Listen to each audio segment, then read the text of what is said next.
Eu nasci na Penha. Eu fui criado aqui e, como eu digo, a Penha me fez sofisticado. Eu adoro isso aqui. A igreja da Penha, a festa da Penha, trazia músicos como Jacó, Pixinguinha, vinham aí. E havia uma integração do músico que vinha aí com o músico daqui. Então, você na Penha ficou a célula maior do subúrbio da Leopoldina.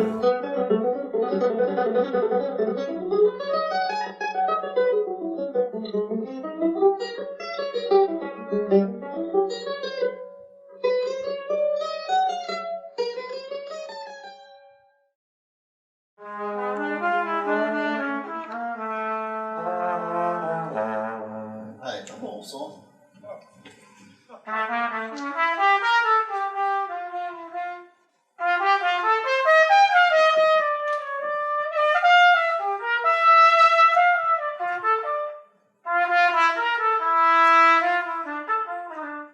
Não estava casado ainda não, sovaco. Ah, sim. Hã? Estava casado? Ah, casado. Você chegava em casa, ela tava com a tromba assim, você ficava... Porque ela falava, você tá onde? Aí o teu sogro ia com você para aliviar a parada, não lembra? Ela mandou o sogro junto? É. Oi. O sogro ia junto para segurar a onda, né? Como é que é? Ah, Conta aí. não, também não é assim não. Não pode falar isso no filme, ele é figura. Eu sempre brinco, a gente ensaiava 3 vezes por semana para tocar uma vez de 3 em 3 meses. Né? Relação custo-benefício, um desastre. Mas a relação benefício musical, né, aprendizado artístico, extraordinário. Porque ele é um pianista que virou bandolinista. Encantou o Radamés. E o Radamés realmente ele tinha essa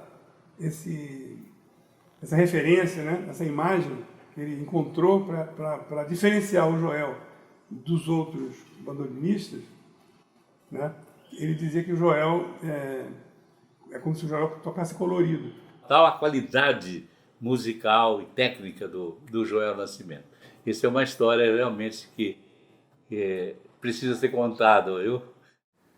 E existem pessoas que são o bandolim no sentido específico da palavra. Quer dizer, ele é portador do que o bandolim faz de melhor com a música brasileira, que é o choro do Joel.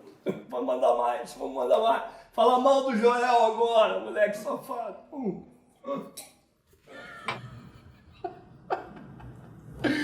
A gente começou a rir, cara. Esse é o Joel Nascimento.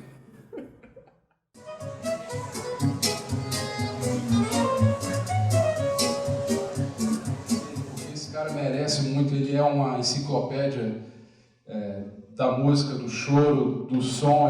Ele é o som, ele é o improviso, ele é o estilo, como diz o disco que o Henrique fez. E vamos lá, Joel Nascimento.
Bom, as primeiras impressões que eu tive do Joel foram através de um disco que ele fez chamado Tributo a Jacó do Bandolim. E o Joel, como solista, foi montado um grupo ali que depois ganhou o nome de Camerata Carioca, né? Um disco que foi produzido pelo Hermínio Belo de Carvalho e com arranjos do Radamés Inhata. Então, quando eu vi esse disco, eu realmente fiquei chapado, assim, fiquei diferente de outras coisas que eu tinha ouvido. Então foram dois aspectos assim bem aparentes assim para mim. Primeiro foi a formação e a maneira, a concepção, né, dos arranjos, né, uma coisa camerística, né. O que quer dizer isso? Que cada instrumento ganhou uma importância diferente dos regionais antigos de choro, porque cada um, se você pegar a parte de cada um, existe uma história independente ali de melódica, principalmente melódica, que quando junta aquilo tudo, aí multiplica, fica maior do que a soma de todos juntos, né? E aquilo para mim foi realmente diferente isso. Eu ficava tentando tentando perseguir o que o bandolim estava fazendo, mas ao mesmo tempo o violão me puxava para uma outra frase, aí o cavaquinho fazia uma outra melodia, aquilo ali, eu falei, caramba, que coisa é essa, diferente. E o outro aspecto que esse realmente foi, para mim, foi marcante, foi o som do bandolim. Eu falei, nossa, como é que o cara tira esse som do bandolim? Eu era moleque, né? Porque é um som grande, né? Um som amadeirado, grande, forte, assim, e com muito harmônico, né? Eu falei, puxa vida, aí fiquei com aquela coisa na cabeça e a partir dali, então, aquele som passou a ser também uma busca minha, né? Encontrar um som parecido com aquele dali, com aquele som do Joel Nascimento.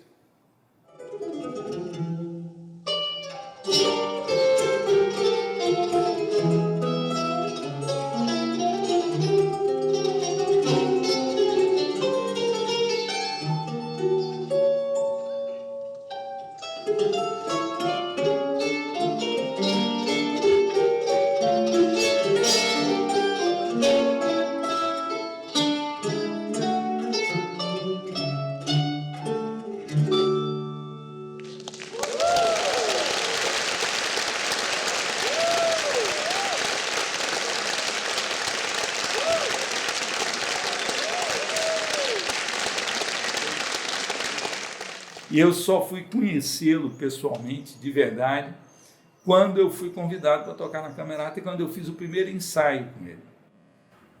Esse primeiro ensaio, feito na casa do Álvaro Carrilho, ali na rua Conde de Agrolongo, foi um ensaio, foi um momento, foi um divisor de águas na minha vida como músico.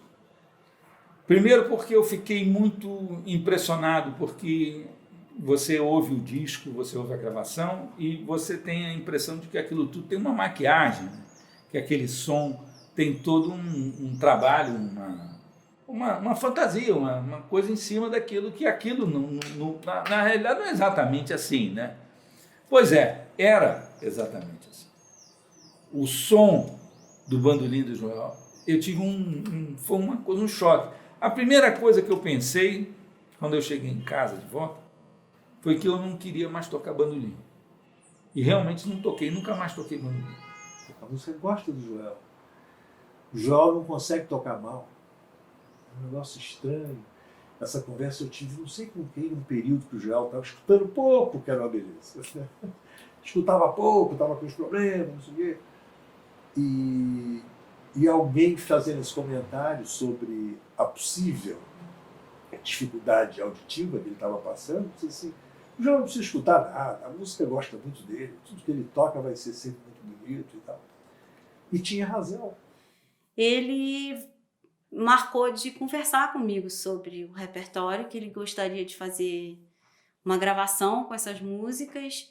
E aí nós nos encontramos pessoalmente, assim, com uma longa conversa. Eu li as coisas, a gente discutiu sobre a escrita. Então foi muito interessante ver a visão dele com relação às composições que ele escreveu para piano, já que ele é um bandolinista e um músico muito reconhecido com o instrumento dele. Quando eu gravei meu disco, Chorando por Dentro, que você não conhece, quando eu gravei esse disco, o meu bandolim, primeiro que ele tem esse som.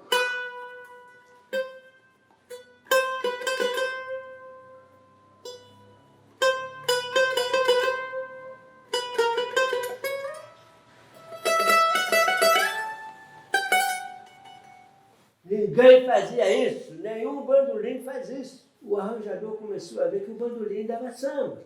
O bandolim era aquela coisa que cantava minha vida, era o papo, fazia uma frasezinha na seresta. Ele virou um instrumento moderno, dentro da concepção de arranjos. O lado musical é um negócio incrível. No subúrbio da Leopoldina foi, hoje em dia não é, mas foi o local que existia mais chorões. Reduto de choro era subúrbio da Leopoldina. Sem falar que Pixinguinha morou aqui, mas aqui morou Dino, morou Abel Ferreira, morou o Baden Powell, morou em Ramos, o Paulo Moura morou em Ramos. Aqui tinha o pessoal do músico do Corpo de Bombeiro, da polícia. Era um músico que tocava choro, tocava sambone, clarinete. E fazia, não é força de expressão não, mas a gente pode dizer que de 4 em 4 casas tinha um conjunto de choro. A gente saía fazendo seresta pela madrugada, o pessoal abria a porta e dava café para você.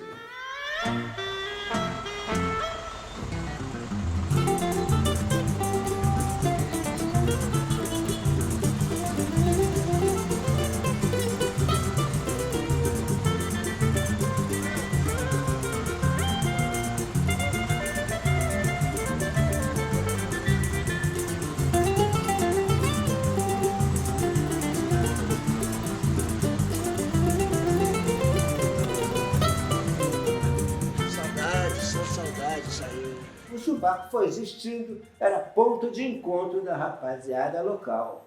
A gente ia pra lá pro barzinho, era o único que tinha aqui, o barzinho. E um dia o Zé Bode, falecido, o Celestino, vamos lá pro Subaco de Cobra. Deu o nome de Subaco de Cobra. Aí ficou o Subaco de Cobra. E quem fundou musicalmente isso aí fui eu e meu irmão. Principalmente meu irmão, que era um tremendo boêmio com o violão dele, rapaz. Saía por aí angariando, trouxe o Zé da Velha, trouxe todo mundo para aí. Chapéu de palha, Valdir de 7 cordas, Índio do Caminho, meu irmão que trazia. Mas porque o pessoal gostava de dar um tapa no beiço, vinha tocar com o olho na biritas, entendeu? Aí vinha para aí um barzinho, enchia o pote entre 11 horas e 2 horas da tarde, isso ficava assim.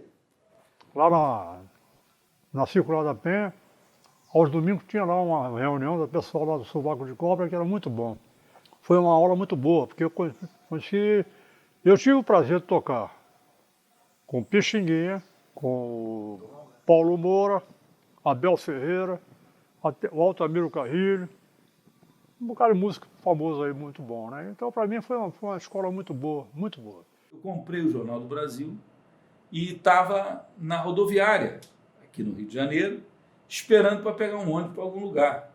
E li aquilo ali e me deu uma vontade danada de conhecer aquele negócio de sovaco de cobra e saber onde é que era aquilo, saber se eu conseguiria chegar ali naquele ambiente, né? 10 horas da manhã fui para o sovaco de cobra sem saber absolutamente, sem conhecer ninguém, não tinha nenhum contato com a turma, não conhecia ninguém. Mas em função da matéria, porque contaram tantas maravilhas naquela matéria do lançamento do disco, eu tenho que ir lá ver isso, né? E eu estava ali perto, né? E quando eu cheguei lá, 10 horas da manhã, o botequim abrindo assim, e aí o Joir me recebe assim, fala: "Ei, garoto, já esteve aqui alguma vez?" "Não, primeira vez." "Ah, então tem que tomar um tapa no beiço." "Sabe o que é?" Eu falei: "Não, não sei o que é." "Quinado com genebra." Aí ele manda botar lá um tapa no beiço, eu pago lá a rodada e eu tomo um negócio daquele 10h30 da manhã e saio dali 8 horas da noite, depois de perseguir tudo que você puder imaginar em matéria de acompanhamento de choro, né? A liga musical, porque o Zé, na verdade, conheceu, antes de conhecer o Joel, conheceu o Joí, que era o irmão dele, que eles tocavam todo domingo no Sovaco de Cobra. Aí o Zé conheceu o Joel através do Joí. Eu lembro que aos domingos, né, pequena, de manhã cedo, acordava, já sabia que ia com ele para o Sovaco de Cobra, que é aqui perto de casa, domingo de manhã. Minha mãe ficava em casa fazendo o almoço e eu ia com ele pro sovaco para ouvir a música. Eu era pequena mesmo, né? Mas eu já gostava daquele local, né? Daquela vibe que tinha ali. Era muito legal aquilo. A minha mulher trabalhava no Museu de Arte Moderna, não é? E ela fazia a programação musical do Museu de Arte Moderna. E nesse ano coincidiu que o Museu de Arte Moderna estava comemorando os seus 40 anos de fundação. Então, eles pensaram em comemorar, enfim, de uma maneira diferente, né? Não apenas com uma grande exposição, mas inclusive com algum acontecimento importante na área da música, né? E a minha mulher, que era exatamente a coordenadora de música do museu, sugeriu que se trouxesse ao Brasil e à América do Sul, pela primeira vez, um importante compositor alemão, né? Que era tido como o papa da música de vanguarda e tal, que era Karlheinz Stockhausen, o alemão. Ele veio ao Brasil, fez 7 apresentações, 7 concertos, nas salas Cecília Meirelles, promovidos pelo Museu de Arte Moderna, né? Sempre com casas lotadas, enfim, né? Numa certa ocasião, ele manifestou interesse em conhecer um pouco mais da música brasileira, da música popular brasileira, né? Então a minha mulher entrou em contato com o Joel Nascimento e o Joel sugeriu então que levássemos o Stockhausen até um bar na Penha, onde ele e um grupo de chorões se apresentavam. Então nós fomos em 2 carros, né? Delegação enorme e tal, todos os participantes da equipe do Stockhausen, fomos lá, fomos assistir, sentamos, e aí começou um chorinho assim, né? E o Stockhausen viu um bandolinista, né, começando a tocar alguma coisa assim e tal, e disse: "Nossa, mas nós viemos tão longe assim para assistir a um instrumento que a gente assiste na Itália toda hora. Isso aí é um instrumento italiano." Aí o Joel chegou com os músicos e tal, né, sentaram e o Joel começou a tocar. Tá? O Stockhausen olhou para mim, ele estava sentado ao meu lado, né? Olhou para mim e depois de alguns compassos que o Joel começou, ele virou para mim e disse assim: "Das ist ein Master." Esse é um mestre. Esse foi o que ele disse. E ficou assim, extasiado, né? Ouvindo e tal. E o filho dele, Simon. como era o nome dele? Simon. Simon, o Simon, olha, o Simon estava ao lado, um dos filhos dele, que vinha com ele no grupo dele, né? Com papel de música e lápis na mão, anotando o que o Joel estava tocando, sabe?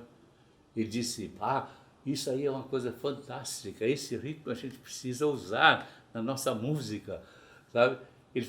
Ficaram todos eles encantados, né? E, enfim, quer dizer, o Stockhausen tinha dito que gostaria de ficar lá no máximo uns 40 minutos, no máximo 1 hora. Ficaram até terminar o choro lá. Se o meu irmão estava conhecido, pegou o telefone e ligou para a Globo. E no intervalo mandou como chamar Adelson. E disse quem era, Adelson atendeu. Adelson, eu estou aqui na Penha, no sovaco de cobra. Pô, Adelson, isso é um prato desse tamanho, aquele que vivia com a gíria do sambista, aquele jeito dele, né? Ele amou isso. Alô, João do Bandolim, alô, sovaco de cobra. Aí começou a propagar. E virou um ponto turístico no Rio de Janeiro, isso aqui. E vinha gente de todo mundo. Eu estava na França um dia, lá em Nice, no Festival de Nice, chegou uns franceses lá com um gravador, botaram, eu escutei o violão do meu irmão, bum, bum, bum. E eu com o bandolim, digo, pô, esse é lá do sovaco, sovaco de cobra. O chorinho do sovaco de cobra não tem dia nem hora, é só botar pra quebrar. Mas o chorinho do sovaco de cobra não tem dia nem hora, é só botar pra quebrar. Mas o chorinho do sovaco de cobra não tem dia nem hora, é só botar pra quebrar. Uma história boa sobre ele, comecei a lembrar. Uma vez ele lá em casa, que já tem essa mania de tocar bandolim assim, né?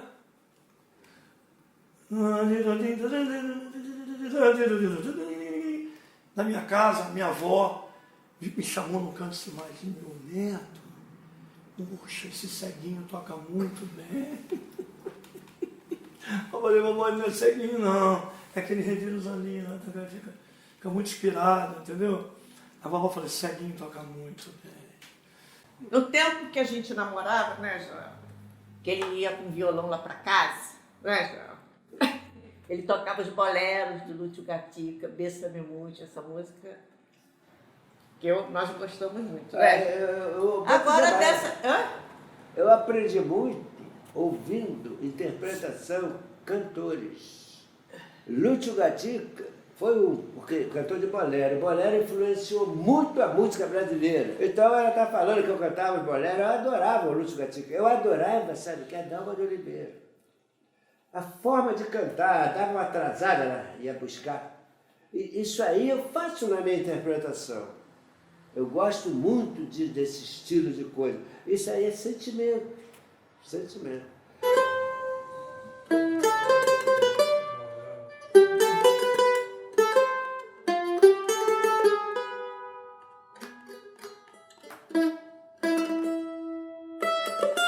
Aí ele dá aquela velha interpretação, né? Uma vez a gente tinha um show no Teatro Opinião com João Nogueira. Mas daí se botar na internet, Diogo Nogueira vai querer matar a gente. Ziza Nogueira vai querer matar. E a gente estava ensaiando lá na minha casa antes de ir pro show, que eu ia no carro do Joel. O Joel tinha um Fusca verdinho, caindo aos pedaços, mas era aquilo que nos levava. O Joel parava aquele Fusca lá na porta de casa. E a gente começou a passar umas músicas e o negócio foi ficando bom, ficando bom. Não fomos pro show. Ficamos tocando lá em casa.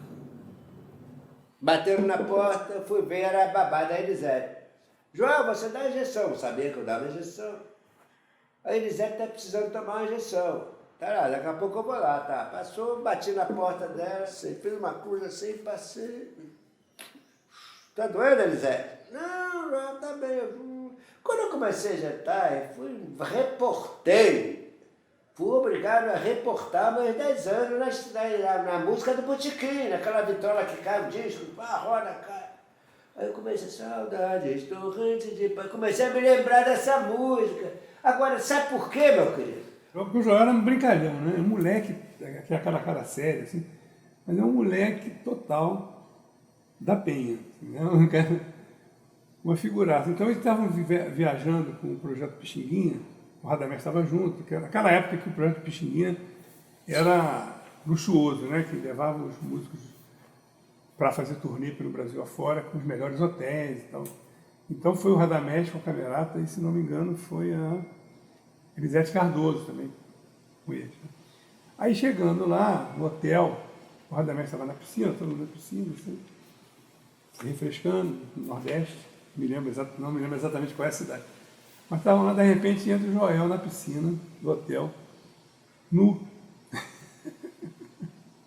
Aí ele cruzou as pernas, escondeu as partes baixas, assim, entre as pernas, e entrou, assim, tipo, fazendo uma brincadeira, né? Como se... Aí o Radamés, que já tinha um problema na vida, era cego no olho, o Radamés olhou aqui, assim, olhou e depois levou um susto, né? É o Joel!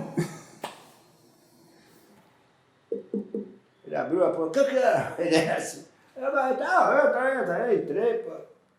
Ele foi logo pro piano, dando lá, porra, ele era afobado, eu, pô, nervoso, tirei o bandolim da caixa para tocar pro Radamés, uma música dele. E no piano ele dá toda a introdução da orquestra. O piano faz a orquestra todinha. Ele... A música é essa aqui, ó. Ele dá então. Depois da orquestra.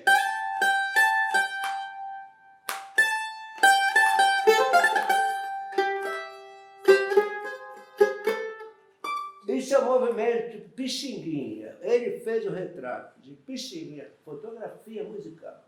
Retrato de Pixinguinha, de Ernesto Cesaré, Ana Cártia Medeiros e Chiquinha Gonzaga. 4 movimentos. E eu comecei a tocar.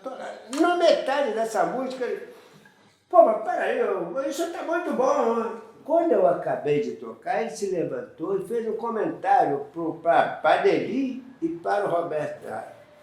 Eu já vi muitos bandolinistas tocarem, mas todos eles tocam preto e branco. O Joel toca colorido.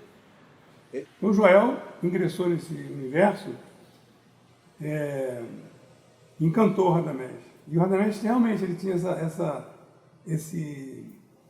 referência, né? Essa imagem que ele encontrou para diferenciar o Joel dos outros bandolinistas, né? Ele dizia que o Joel é como se o Joel tocasse colorido. Porque o que ele queria dizer, eu acho, né, na verdade, é que o Joel tinha uma interpretação muito sentida, entendeu? Ele dizia que o Joel tinha muito sentimento para tocar. Então ele fazia essa diferença entre os bandolinistas que tocam em preto e branco e os bandolinistas que tocam colorido. E o Joel que tocava colorido. Também na concepção de música contemporânea, aí anotou a introdução, dali já veio a ideia. Tá bom, já foi. Aí escreveu o concerto. O concerto tem essa entrada, ele começa assim, ó. Acho que é isso aqui, não me lembro desse acorde.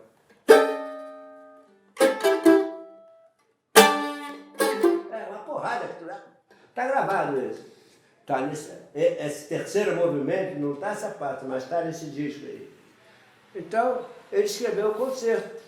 Eu gravei com a Orquestra de Câmara de Blumenau, ele adorava. Uma vez eu cheguei na casa dele, eu escutei e estava tocando. Quando eu entrei, estava ele e Tom Jobim sentado, escutando. O Tom gostava muito dessa música. E ele adorava, né? E ele ficou, ele dizia, ele te adorava como pessoa também. Ele tinha verdadeira adoração por você. Ele teve um derrame. Aí ficou internado, eu estava viajando. Quando eu voltei, fui lá na clínica visitar ele. Ele já estava se recuperando. Aí quando eu cheguei, ele ficou assim, a enfermeira, ele te conhece, ele já estava conhecendo todo mundo. Aí pegou na minha mão, apertou, aí lágrimas nos olhos, rapaz, que emoção. Apertou minha mão, rapaz, porque ele estava sentindo falta que eu não fui visitar ele. Aí ele se recuperou, começou a estudar. Ô, João, já estou tocando, estudando. Aí teve o outro, foi fatal, né? Mas foi uma convivência muito bonita, porque a gente viajava junto, ele sentava, ele não podia jantar. Eu vou com vocês, aí ia lá, gostava de tomar uma cerveja. Aí sentava do meu lado, aí via o meu prato, pegava um garfo, falou, João, o que é isso aí? Eu digo, mas isso aí é vangole, será que é peixe? Tucunaré, aí pegava um garfo, no meu prato, espetava e tirava. No fim eu já tirava e botava na boca dele. Era um negócio assim, dormia no quarto comigo, nem roncava ele. Fazia um barulhinho. velho daquele, um negócio incrível. Quer dizer, essa convivência bonita que eu tive com o Radamés, a música que levou a isso, é um negócio lindo.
Gravou essa valsa, que se chama Ruth, que foi feita pelo meu avô italiano, Antonio Di Mondi. Ele fez músicas para as filhas. Como eram 9 filhas, ele fez umas 3 ou 4 valsas para cada uma, o que deu um repertório bacana. E ele, quando gravou, a música ganhou um outro sotaque. Apesar de ser uma valsa, ganhou os trejeitos de um choro. É uma coisa engraçada, é linda a versão. O Egberto estava procurando um guitarrista para tocar essa valsa do avô dele. Aí está o telefone aqui em casa. Alô, João Nascimento, aqui é o Egberto de Monte. Oh, até me assustei, tudo bem? Aí ele contou que ele queria fazer a gravação. Aí ele me levou lá para a casa dele, tinha um estúdio. Foi um estúdio mais ou menos desse tamanho assim, mas tinha um quartinho assim, onde uma cabine para você gravar. Uma porcaria de um ventilador. Pá! E pô, Egberto, só ele. Não, eu tiro isso depois, eu tiro. Mas antes eu cheguei e fiquei ouvindo a base que ele botou. E eu afinando e fazendo os negócios. Ele ficou parado olhando. Eu só vi que ele estava em pé me olhando. Aí ele disse, vamos dar uma passada. Ele abriu a portinha. Eu nunca esqueço do mínimo detalhe. Ele abriu a portinha, eu entrei na cabine, botei o fone, ele botou o playback. Eu toquei, papapá. Aí, bom, acabei, abri a porta. Quando eu abri a porta, ele estava em pé, em frente à porta. Eu digo, Gilberto, vamos gravar. Ele agressivamente, tu não vai mexer aí! Nervoso, ele agressivamente, porque ele estava nervoso, ó. O olho molhado, cara. Tu não vai mexer aí. Eu digo, mas eu mordi uma nota, eu conserto. Aí dá pra consertar. Ele foi lá, consertou, ficou essa gravação que tá no disco. E o Joel, quando foi convidado, chegou e a cabine era muito pequenininha. Eu estava lá com meu amigo Felipe, operando. E quando ele tocou, terminou. Eu entrei no estúdio para abraçá-lo, ele tomou um susto. O que é? Não gostou? Eu disse, se eu gostei, você está louco. Isso está uma beleza. Não, mas eu acho que aquela nota, você não acha nada. Não acha nada, não vamos escutar, não vamos nada. Aí conversamos, aí passado não sei quanto tempo. Ele disse, será que dá para escutar? Eu digo, agora dá. Porque em cima da mosca não dá, porque você vai arranjar um jeito de uma nota lá, não sei o quê. E aí Ele ouviu, passou pela nota, ele me deu uma olhada e disse assim, reparou não, né? Eu disse assim, reparei que você botou mais emoção naquela nota. Ele riu muito e assim ficou. Joel era enfermeiro radiologista do Instituto Médico Legal. E eu era acadêmico de odontologia. E às vezes eu ia conversar com ele, negócio de música, que a gente tocava junto. A gente acompanhava o Cartola, o João Nogueira. Às vezes eu encontrava com ele e falava de música dentro do Instituto Médico Legal, do lado dos cadáveres. Eu todo de branco, vindo da universidade, e ele de enfermeiro, com colgadura na mão, câmara escura, revelando o filme, bababá. Não parecia papo de músico, parecia papo de dois caras da área de saúde, que realmente somos, né? E aí o Ricardo disse, eu vou ligar para o Joel. Eu digo, mas o Joel é bandolinista, o que o Joel tem a ver com isso? Ele entende de violão? Ele disse, não, é porque ele explicou que ele trabalhava com isso, né? Radiologista, não sei o quê. Ele, quando se propôs a pegar o violão para fazer uma radiografia, você não pode imaginar o que era isso. Você, primeiro, entrar dentro da sala, porque eu estou falando de 1500 e poucas. Você não podia entrar em qualquer sala, porque a radiografia servia para 1.500 pessoas. O Joel tratou de arranjar um horário para o violão.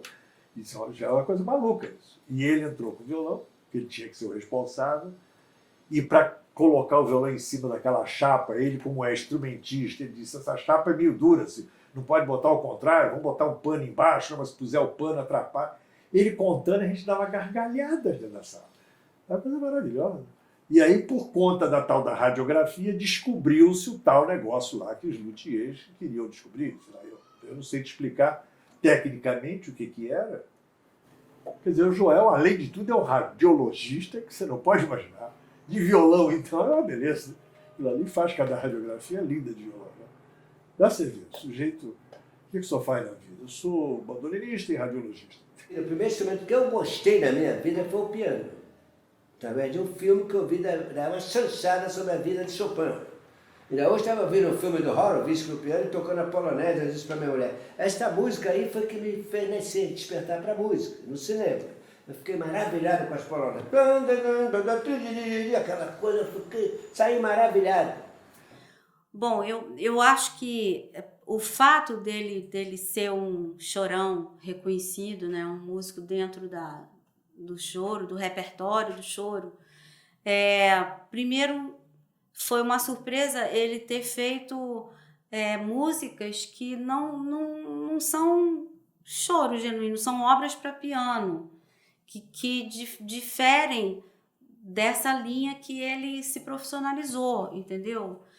Mas, ao mesmo tempo, todo mundo sabe que o Joel pode tocar concerto de Vivaldi, pode fazer uma melodia chopiniana super bem. Então, um músico que tem essa flexibilidade criativa, não só composicional, mas assim, eu digo uma criatividade como intérprete mesmo, né? Porque mesmo que esteja tudo escrito do repertório que existe, o músico, ele tem liberdade. O Maurício Carrinho disse, pô, o Joel toca piano no bandolim. Aquele disco aquela música que eu tenho aqui do Doce de Coco na gravação no meu disco, ouviu?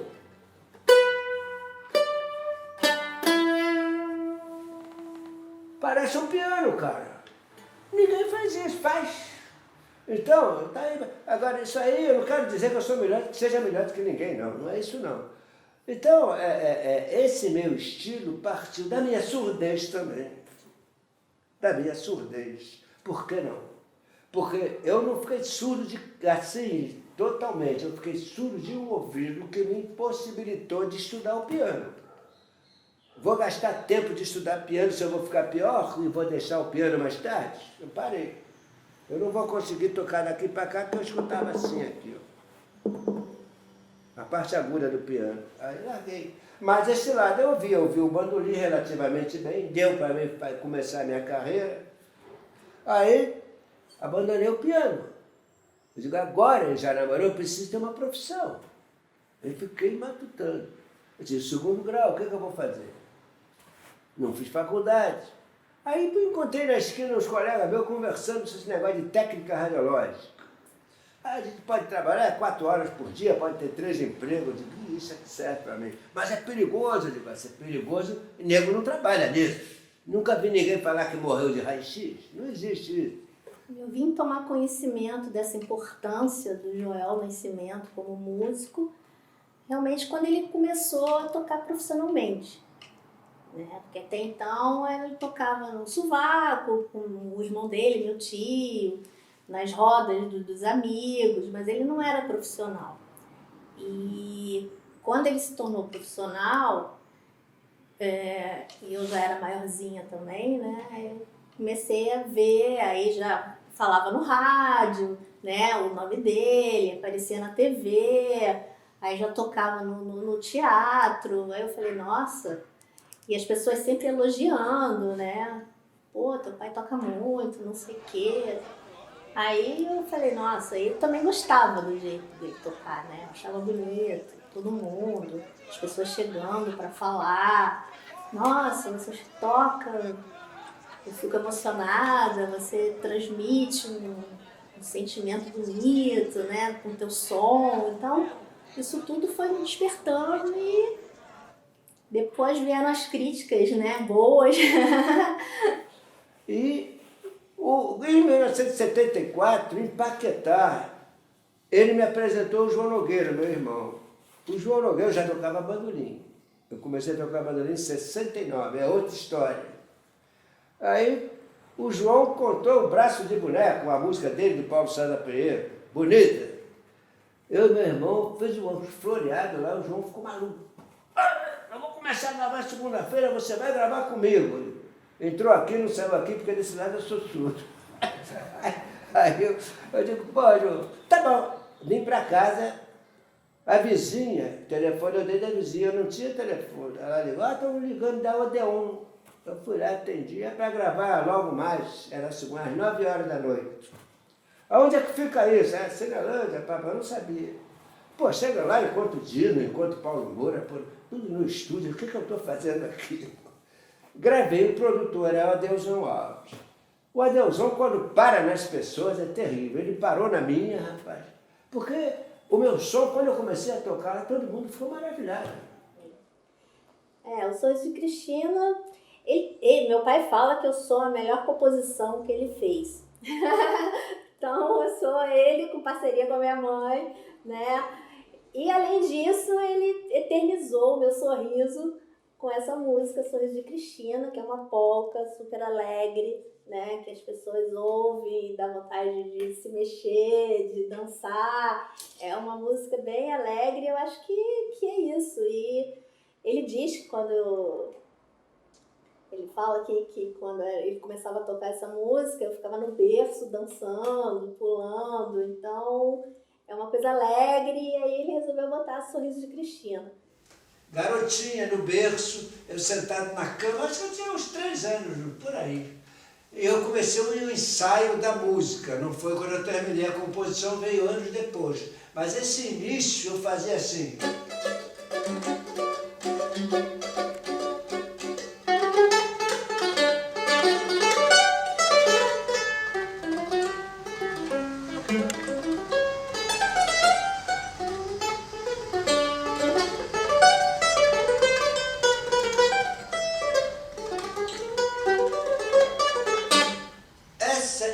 Ela começava no berço e queria dançar, e me inspirou o nome Sorriso de Cristina.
O cara não quer nem um pouquinho de conversa, né? para fazer o CD reportagem Joel Nascimento, som estilo improviso, foi o fato de que no final do ano passado eu procurei um amigo com quem eu já fiz muitos trabalhos no Rio de Janeiro, e esse amigo eu mandei para ele o material todo sobre os 80 anos do Joel, e ele se virou para mim e falou assim muito candidamente, muito sinceramente, falou assim: Henrique, você acha que o Joel é isso tudo mesmo? Quando ele falou isso, acendeu uma luz vermelha, assim. Falei, caramba, as pessoas estão esquecendo, as pessoas não lembram o que aconteceu, o que se passou, a contribuição que esse artista teve, não só para um passo à frente no bandolim brasileiro, né? Um passo à frente depois da presença super marcante, né? Do Jacó do bandolim, quer dizer, um cara que chega com uma personalidade a ponto de dar um passo à frente, de ser diferente do Jacó e de ir com o bandolim adiante. という楽器があるんですけども、このバンドリンを弾かせては東大一というブラジルのバンドリンの名手をご紹介いたします。バンドリン、ジョエル・ナシメント。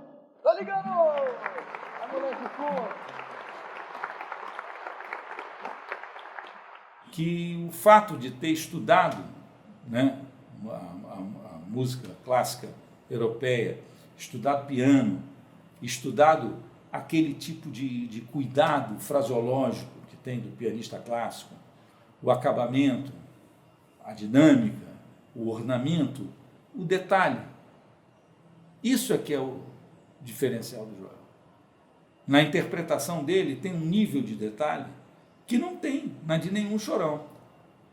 E olha que nós tivemos um exemplo, por exemplo, o Jacó do bandolim era muito caprichoso com as suas interpretações, né?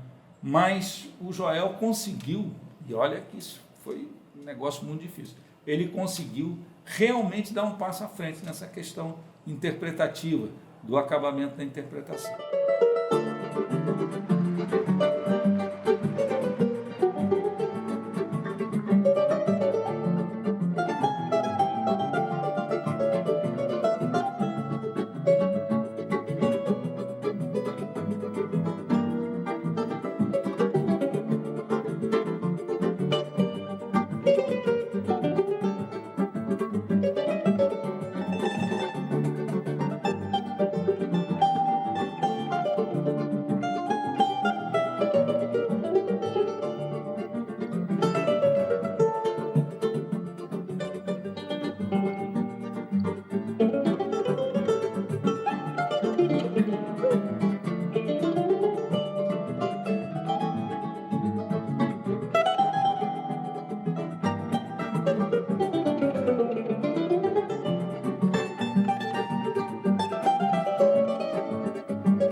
Chorão de fato é a maneira que se veste, é o sapato que calça, é a maneira que ri, é a piada que ri, é o tempo. Paulo Moura, que era quase um chorão, tinha uma coisa de chorão que você perguntava e ele ameaçava responder, era o tempo de pensar e depois respondia. Respondia. O Joel tem um pouco isso. É coisa de chorão. Eu acho que o Joel é um dos últimos portadores de todos os vírus que o choro se impõe. Sabe, aquele jeito que onde ele chega se instala dentro da alma de cada pessoa um pouco do sentimento de respeito, reverência. É uma coisa linda esse negócio do Joel. Talvez porque ele tem esse histórico do piano, né? Então ele foi um cara muito ligado a música de Beethoven, ele adora Beethoven, né? Ele sempre fala do Beethoven, inclusive da coisa da surdez, né? Ele fala, pô, eu sou Beethoven também. E ele trouxe essa abertura, né, para o bandolim brasileiro. Eu acho que o Joel foi o cara que trouxe essa abertura e criou um estilo, ele carimbou um estilo dele, porque é um estilo que tem essa, vamos dizer assim, essa nobreza que a música clássica tem, mas ao mesmo tempo ele tem o chinelão, a bermuda lá da Penha, entendeu? Da malandragem, da boa malandragem, né? Da brincadeira sadia e swingada do bandolim. Então, até o disco que o Henrique Casas lançou, o documental, o título é muito pertinente, né? Porque fala do estilo, principalmente interpretação, claro, mas estilo e improvisação. O Joel foi um cara que deu um novo respiro para a improvisação no bandolim, e o estilo dele, o som que ele imprimiu, eu acho que isso aí é inimitável e inspirador. O Joel é uma lenda, né? Assim, todo mundo que toca bandolim aprendeu sempre alguma coisa com o Joel, porque o Joel é um dos maiores intérpretes da música brasileira. Ele tem um jeito de tocar muito especial, né? Sabe aquela coisa do instrumento de sopro que você escuta o Zé da Velha tocando, você sabe que é o Zé da Velha. Você escuta o Altamiro tocando, porque tem a coisa da assinatura. Você escuta o Paulo Moura tocando, sabe que é... E isso com instrumento de corda é mais difícil, entendeu? Mas quando você escuta o bandolim do Joel, você sabe que é o Joel. Ele dá uma assinatura, ele tem uma particularidade incrível de ser o grande mestre de toda a geração, né? Assim, depois do Jacó, o Joel foi o grande intérprete. Eu acho que a grande contribuição que o Joel pode deixar, e eu estou fazendo muita força para que ele deixe para o futuro, é que os chorões do futuro não sejam burocratas, que toquem assim e quando acertem as notas já deem o resultado por satisfeito, entendeu? Mas que eles lutem com seus instrumentos para extrair resultados que não foram extraídos, que lutem para interpretar, para fazer as frases de uma forma tão perfeita como nunca foi feito. Isso é uma utopia, é claro que é uma utopia, mas é uma utopia que move a própria história da música, a própria história da evolução dos instrumentos. Tudo isso tem que ter essa paixão por você fazer, inclusive você superar o outro, né? Eu acho que isso é uma coisa muito importante, que é visto hoje em dia como parece que o cara está querendo tocar melhor do que fulano. Não é nada disso, isso é uma coisa filosófica, uma filosofia. Eu acho que o Joel nos ensina muito disso na prática. E quando ele tem a oportunidade de ter contato com bandolinistas mais jovens e tal, e ele começa a mostrar as coisas, e o cara percebe o universo, né? Que ele abre uma porta, assim, o cara mostra um mundo, né? Aquele mundo ideal que ele inventou lá, né? Que eu escrevi no disco lá, num ponto equidistante entre o Sovaco de Cobra e o Conservatório de Varsóvia, né? Eu acho que quando o Joel mostra esse mundo, quando ele tem a oportunidade de mostrar na prática, com música, com sons, sobretudo para os músicos mais jovens, ele marca definitivamente a trajetória desse músico, como marcou a do Hamilton de Holanda. Eu acho que o seguinte, a última coisa que eu tenho para dizer é o seguinte, que o Joel, apesar dessa dificuldade que ele tem com a audição, que todo mundo sabe que ele tem, ele ouve melhor do que a gente. Dorme com essa, que ele ouve melhor do que a gente.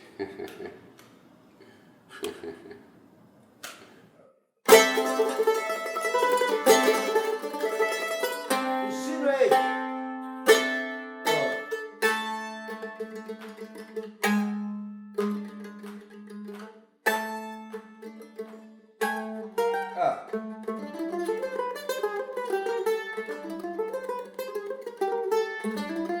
Isso é música contemporânea que o Chorão faz. Então, como eu não sou um chorão radical, eu sou um músico, me considero um músico, aí é que tá. Um músico acima de tudo. Antes de ser chorão, eu sou um músico. Então eu faço essas coisas. Eu estou respondendo a você, o que você acrescentaria mais? Eu acrescento mais porque eu sou, acima de tudo, um músico. Por isso que eu acrescento mais.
É uma relação que não tem como quebrar, né?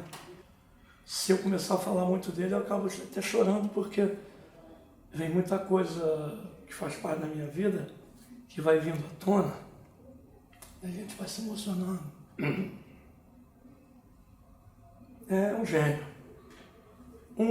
Não digo que ele é o último dos moicanos, é o penúltimo, né? Sempre pode vir outro. Né? Essa é para você, Joel. Vamos ver se tá com a memória boa.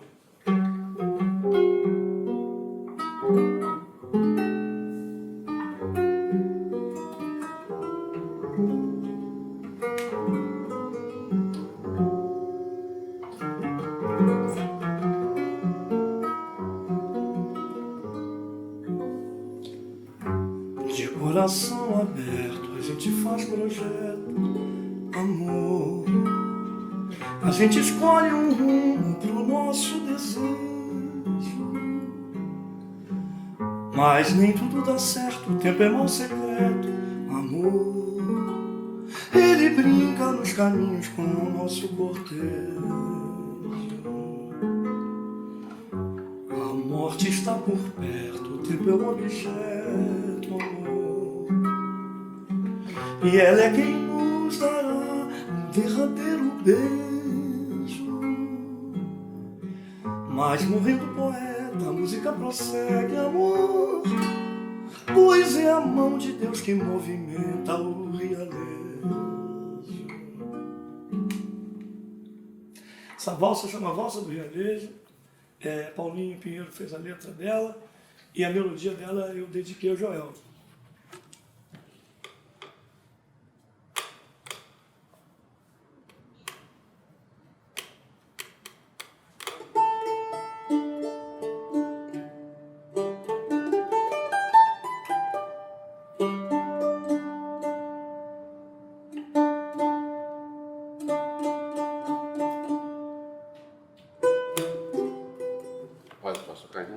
Essa é para você, Joel.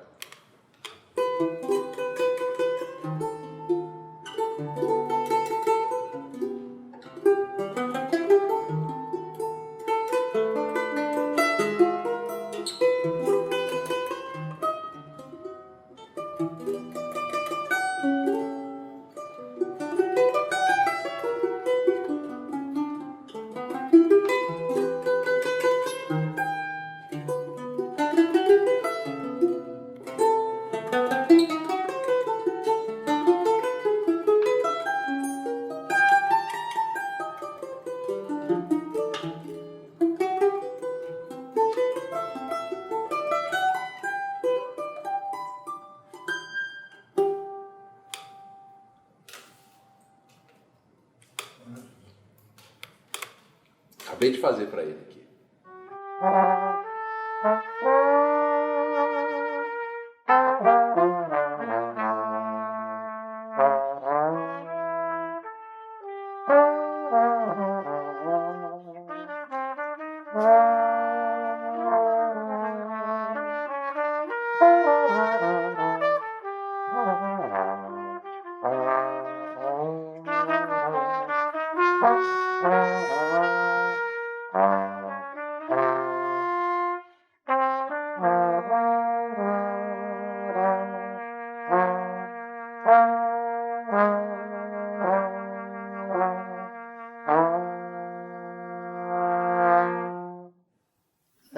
Joel, beijo pra você. É, grande Joel. Vamos aí. Joel, essa é para você. De sua autoria, uma canção.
Joel.